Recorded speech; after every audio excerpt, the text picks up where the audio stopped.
کبھی تم نے سوچا ہے کہ انسان سے پہلے زمین کس کی تھی اور کون تھا جو ان پہاڑوں کے درمیان چلتا تھا، اور کس کی آوازیں ان ویران وادیوں میں گونجتی تھی؟ اور آخر ایسا کیا ہوا کہ آسمانوں کے فرشتے بھی خوف زدہ ہو گئے؟ ذرا تصور کرو، نہ کوئی انسان تھا، نہ کوئی شہر، نہ کوئی اذان کی آواز، اور نہ عبادت کرنے والے لوگ، صرف ایک عجیب دنیا تھی۔ ایسی دنیا جہاں آگ کی مخلوق زمین پر حکومت کرتی تھی، جہاں غرور طاقت بن چکا تھا، اور جہاں پر خون بہانا کھیل سمجھا جاتا تھا، اور جہاں چیخیں خاموشی سے بھی زیادہ خوفناک تھیں۔ یہ وہ وقت تھا جب حضرت آدم علیہ السلام پیدا نہیں ہوئے تھے، مگر زمین خالی نہیں تھی، بلکہ یہاں پر ایسے کریچرز موجود تھے جن کا ذکر سن کر بھی آج دل کانپ اٹھتا ہے۔ اور پھر ایک دن عرش کے قریب ایک ایسی گفتگو ہوئی جس نے پوری کائنات کو حیران کر دیا۔ اللہ تبارک و تعالیٰ نے فرمایا، میں زمین میں اپنا خلیفہ بنانے والا ہوں۔ یہ سنتے ہی فرشتے خاموش ہو گئے، کیونکہ وہ جانتے تھے کہ اس زمین نے اس سے پہلے کیا کچھ دیکھا ہے۔ فرشتوں نے ادب کے ساتھ عرض کیا، اے ہمارے رب، کیا تو ایسی مخلوق پیدا کرے گا جو زمین میں فساد کرے گی اور خون بہائے گی؟ یہ سوال تھا، اعتراض نہیں تھا، بلکہ اس درد کا اظہار تھا جو انہوں نے زمین پر پہلے ہونے والی تباہیوں کو دیکھ کر محسوس کیا تھا۔ کیونکہ حضرت آدم علیہ السلام سے پہلے زمین پر جنات آباد تھے۔ یہ وہ مخلوق تھی جسے اللہ تبارک و تعالیٰ نے آگ سے کریٹ کیا تھا، اور ان کے اندر طاقت بھی تھی، عقل بھی، اور اختیارات بھی تھے، اور یہی اختیار بعد میں ان کی تباہی کی وجہ بنے۔ شروع میں جنات اللہ تبارک و تعالیٰ کی عبادت کرتے تھے، ان میں نیک لوگ بھی موجود تھے۔ وہ پہاڑوں میں رہتے اور سمندروں کے کنارے بستیاں بناتے اور زمین پر پھیل گئے تھے، مگر وقت گزرتا گیا اور پھر ان کے دلوں میں غرور پیدا ہونے لگا۔ طاقت نے انہیں اندھا کر دیا، وہ ایک دوسرے پر ظلم کرنے لگے، کمزوروں کو قتل کرتے اور زمین پر فساد پھیلاتے، اور اپنی طاقت کے نشے میں ہر حد پار کرنے لگے۔ کہا جاتا ہے کہ ان کی جنگیں اتنی خوفناک تھی کہ زمین خون سے بھر گئی تھی، اور رات کے وقت آگ کے شعلے آسمان تک دکھائی دیتے، چیخیں وادیوں میں گونجتی، اور ظلم اس حد تک بڑھ گیا تھا کہ زمین بھی کانپنے لگی تھی۔ انہی جنات میں ایک عبادت گزار جن بھی تھا جس کا نام عزازیل تھا۔ وہ دوسروں سے مختلف تھا، وہ اللہ تبارک و تعالیٰ کی عبادات میں اتنا مشہور ہوا کہ فرشتوں کے درمیان اس کا ذکر ہونے لگا۔ وہ روتا تھا اور سجدے کرتا تھا اور اللہ کی عبادت میں راتیں گزار دیتا تھا۔ فرشتے حیران ہوتے تھے کہ آگ سے پیدا ہونے والی یہ مخلوق اتنی عبادت گزار کیسے ہو سکتی ہے، مگر کوئی نہیں جانتا تھا کہ اس کے دل کے اندر غرور کا ایک چھوٹا سا بیج ہمیشہ ہمیشہ کے لیے جنم لے رہا ہے۔ اور ادھر زمین پر جنات کی بغاوت بڑھتی جا رہی تھی، اور آخرکار اللہ تبارک و تعالیٰ نے فرشتوں کی ایک جماعت کو حکم دیا کہ زمین پر جا کر ان سرکش جنات کو ختم کر دو۔ پھر آسمان سے فرشتے اترے اور زمین پر ایسی جنگ شروع ہوئی جیسی پہلے کبھی کسی نے نہیں دیکھی تھی۔ لیکن جنات چیختے ہوئے پہاڑوں کی طرف بھاگنے لگے، کچھ سمندروں میں چھپ جاتے اور کچھ اندھیرے غاروں کے اندر چھپ جاتے، مگر اللہ کا فیصلہ آ چکا تھا۔ سرکش جنات تباہ کر دیے گئے اور زمین بالکل خاموش ہو گئی۔ وہی زمین جو کبھی چیخوں سے بھری ہوئی تھی اب بالکل ویران پڑی تھی۔ پہاڑ خاموش کھڑے تھے، ہوائیں ساکت تھیں، اور سمندر ایسے لگ رہے تھے جیسے صدیوں کا غم اپنے اندر دفن کر بیٹھے ہوں۔ چنانچہ اسی وقت اللہ تبارک و تعالیٰ نے فرشتوں سے فرمایا کہ میں زمین پر اپنا خلیفہ بنانے والا ہوں۔ فرشتے یہ سن کر حیران رہ گئے، کیونکہ وہ جانتے تھے کہ اختیار والی مخلوق پہلے کیا کر چکی ہے، مگر اللہ تبارک و تعالیٰ ایک نئی مخلوق پیدا کرنے کا فیصلہ کر چکے تھے۔ ایسی مخلوق جو مٹی سے بنی ہوگی، کمزور بھی ہوگی مگر دل بھی رکھے گی، اور وہ غلطیاں بھی کرے گی مگر توبہ بھی کرے گی۔ وہ ہوگا انسان، یعنی کہ حضرت آدم علیہ السلام۔ مگر ابھی آدم علیہ السلام کی تخلیق باقی تھی، اور دوسری طرف عزازیل خاموش کھڑا یہ سب کچھ سن رہا تھا۔ اسے نہیں معلوم تھا کہ بہت جلد ایک ایسا حکم آنے والا ہے جو اس کی ہزاروں سال کی عبادت کو راکھ بنا دے گا۔ وہی عزازیل جسے آسمانوں میں عزت حاصل تھی ہمیشہ ہمیشہ کے لیے ابلیس کہلانے والا تھا۔ لیکن یہ تو بس آغاز تھا۔ چنانچہ فرشتوں اور جنات کی جنگ کے بعد زمین بالکل خاموش ہو گئی۔ یہ وہ خاموشی نہیں تھی جو سکون دیتی ہے، یہ اس طوفان کے بعد والی خاموشی تھی جس نے سب کچھ تباہ کر دیا ہو۔ جنات کی بستیاں ویران پڑی تھیں، ٹوٹے ہوئے پہاڑ، جلی ہوئی وادیاں اور سنسار غاریں اس بات کی گواہی دے رہی تھیں کہ یہاں کبھی ایک طاقتور مخلوق آباد تھی۔ آسمان کے فرشتے زمین کی طرف دیکھتے اور پھر ایک دوسرے سے دھیمی آواز میں کہتے یہی وہ جگہ ہے جہاں خون بہایا گیا تھا۔ مگر اسی خاموش زمین کے لیے اللہ تبارک و تعالیٰ نے ایسا فیصلہ فرمایا جس نے پوری کائنات کو حیران کر کے رکھ دیا۔ اللہ تعالیٰ نے حکم دیا میں آدم کو پیدا کرنے والا ہوں۔ یہ الفاظ سنتے ہی فرشتوں کے دلوں کے اندر حیرت دوڑ گئی، کیونکہ اب ایک نئی مخلوق آنے والی تھی، ایسی مخلوق جو آگ سے نہ بنے گی اور نہ نور سے بلکہ مٹی سے پیدا کی جائے گی۔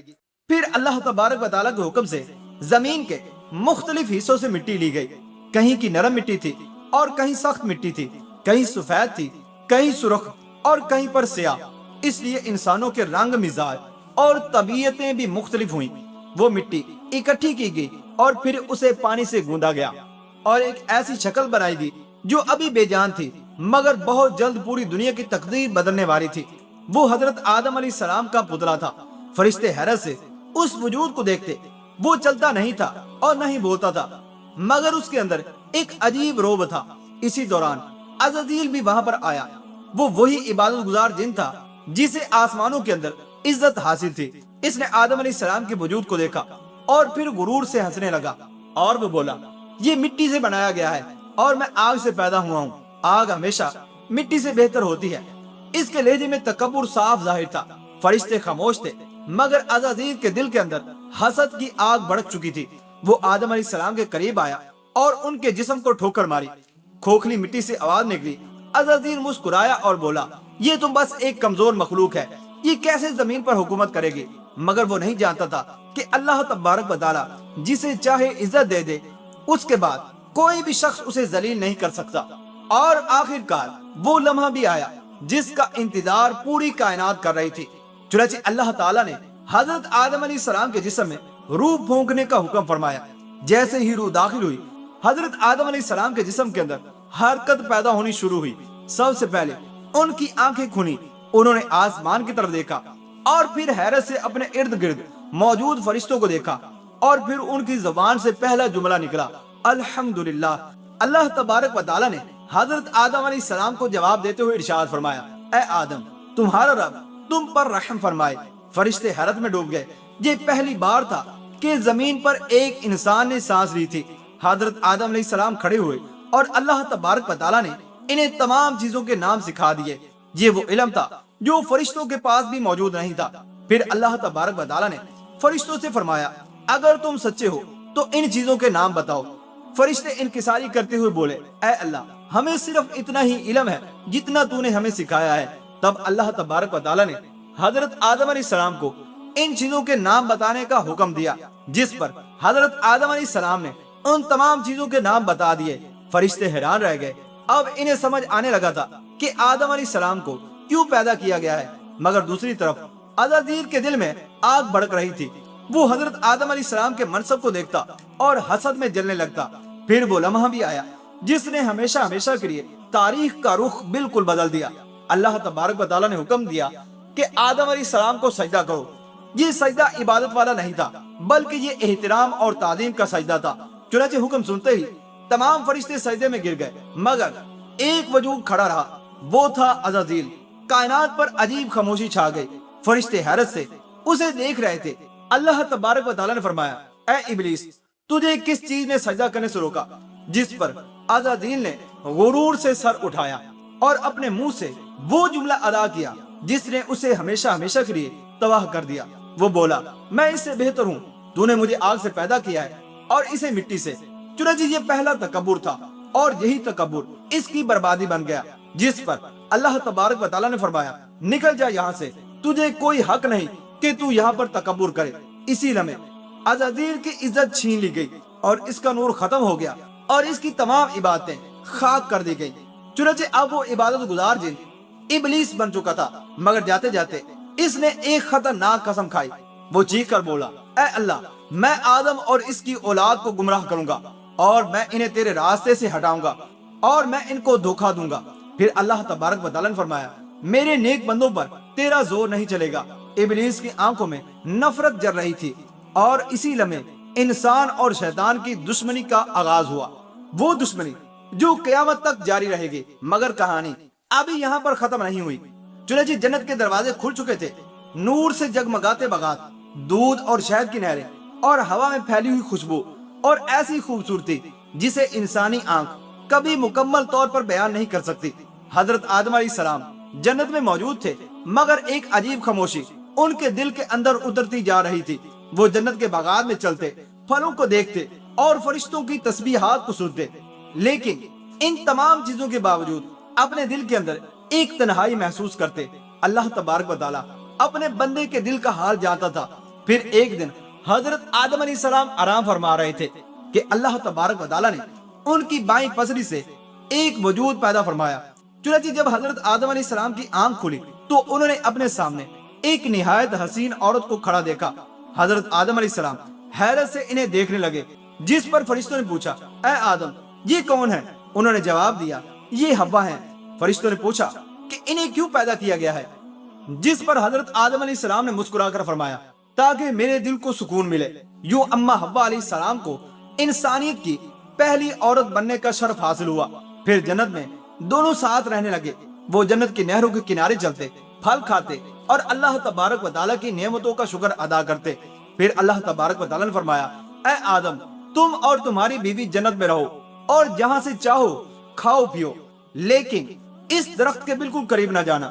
چنانچہ یہ ایک آزمائش تھی، ایک سادہ سی آزمائش، مگر شیطان اسی لمحے کا انتظار کر رہا تھا۔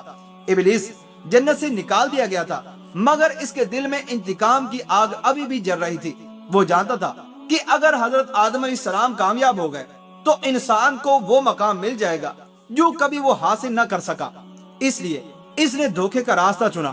وہ آہستہ آہستہ حضرت آدم علیہ السلام اور اما حوا کے قریب آیا، اور اس کی آواز نرم تھی، الفاظ میٹھے تھے، مگر دل زہر سے بھرا ہوا تھا۔ وہ بولا، اے آدم، میں تمہیں ایسا درخت بتاؤں جسے کھانے کے بعد تم ہمیشہ زندہ رہو گے اور تمہیں کبھی بھی موت نہیں آئے گی۔ چنانچہ یہ سن کر حضرت آدم علیہ السلام خاموش ہو گئے۔ شیطان نے پھر قسم کھائی کہ میں تمہارا خیر خواہ ہوں۔ یہ تاریخ کا پہلا جھوٹ تھا جو شیطان نے انسان سے بولا تھا۔ آہستہ آہستہ اس نے دونوں کے دلوں میں وسوسے ڈالنے شروع کیے، اور آخر کار وہ لمحہ آ گیا جب حضرت آدم علیہ السلام اور اما حوا اس درخت کے قریب پہنچ گئے۔ ہوا ساکت ہو گئی، جنت جیسے خاموش ہو گئی، اور پھر انہوں نے اس درخت کا پھل کھا لیا۔ چنانچہ جیسے ہی پھل ان کے منہ میں گیا، سب کچھ بدل گیا۔ ان کے جسموں سے جنتی لباس اتر گیا اور انہیں اپنی پردہ پوشی کا احساس ہونے لگا، جس پر وہ گھبرا گئے اور درختوں کے پتے توڑ توڑ کر اپنے جسموں کو چھپانے لگے۔ پھر اللہ تبارک و تعالیٰ نے حضرت آدم علیہ السلام سے خطاب فرمایا اور فرمایا، کیا میں نے تمہیں اس درخت سے منع نہیں کیا تھا؟ اور کیا میں نے نہیں کہا تھا کہ شیطان تمہارا کھلا دشمن ہے؟ حضرت آدم علیہ السلام کے دل پر غم کا پہاڑ ٹوٹ پڑا۔ انہوں نے محسوس کیا کہ شیطان نے انہیں دھوکہ دے دیا ہے۔ انہوں نے محسوس کیا کہ شیطان نے انہیں دھوکہ دیا۔ وہ رونے لگے، ان کی آنکھوں سے آنسو بہنے لگے، اور پھر انہوں نے انکساری کرتے ہوئے اللہ تبارک و تعالیٰ سے دعا کی، اے ہمارے رب، ہم نے اپنی جانوں پر ظلم کیا، اور اگر تو نے ہمیں معاف نہ کیا اور ہم پر رحم نہ فرمایا تو ہم خسارہ پانے والوں میں سے ہو جائیں گے۔ یہ انسان کی پہلی توبہ تھی، اور اللہ تبارک و تعالیٰ کو اپنے بندے کی توبہ بہت پسند ہے۔ اللہ تبارک و تعالیٰ نے ان کی توبہ قبول فرما لی، مگر اب زمین پر جانے کا وقت آ چکا تھا۔ پھر حکم ہوا کہ تم سب زمین پر اتر جاؤ، وہیں تمہارا رہنا ہوگا، اور وہیں تمہاری زندگی ہوگی، اور وہیں تمہیں موت آئے گی۔ حضرت آدم علیہ السلام کی آنکھوں میں آنسو تھے۔ وہ جنت کو دیکھ رہے تھے، وہ جنت جہاں سکون تھا اور جہاں کوئی غم نہیں تھا، مگر اب انہیں زمین پر جانا تھا۔ کہا جاتا ہے کہ جب حضرت آدم علیہ السلام زمین پر اترے تو وہ بہت روئے، انہیں جنت کی یاد ستاتی تھی، اور وہ اپنے رب سے معافی مانگتے تھے۔ ادھر ابلیس دور کھڑا مسکرا رہا تھا، ایسا لگتا تھا گویا کہ وہ کامیاب ہو گیا ہے، مگر وہ ایک حقیقت بھول گیا تھا کہ انسان غلطی کر سکتا ہے، مگر اگر وہ سچے دل سے توبہ کر لے تو اللہ تبارک و تعالیٰ انہیں معاف فرما دیتا ہے۔ یہی فرق انسان اور شیطان کے درمیان ہے۔ شیطان نے گناہ کے بعد تکبر کیا، اور آدم علیہ السلام نے گناہ کے بعد توبہ کی، اس لیے آدم علیہ السلام اللہ تبارک و تعالیٰ کے محبوب بندے بن گئے، اور ابلیس ہمیشہ ہمیشہ کے لیے مردود ٹھہرا۔ اور پھر زمین پر انسان کی زندگی شروع ہوئی، ایک ایسی زندگی جہاں ہر انسان کے ساتھ دو راستے چلتے ہیں۔ ایک راستہ اللہ تبارک و تعالیٰ کی طرف جاتا ہے، اور دوسرا راستہ شیطان لعین کی طرف جاتا ہے۔ اب فیصلہ انسان کو کرنا ہے کہ وہ آدم علیہ السلام کی طرح توبہ کا راستہ اپناتا ہے یا ابلیس کی طرح تکبر کا۔ اور یہی انسان کی اصل کہانی ہے، اور یہی اس دنیا کی سب سے بڑی آزمائش ہے۔ اللہ تبارک و تعالیٰ سے دعا ہے کہ اللہ تبارک و تعالیٰ ہمیں دنیا کے امتحان کے اندر کامیابی عطا فرمائے، اور ہمارے تمام صغائر اور کبائر گناہوں کو معاف فرما کر ہمیں بلا حساب و کتاب جنت میں داخل ہونا نصیب فرمائے۔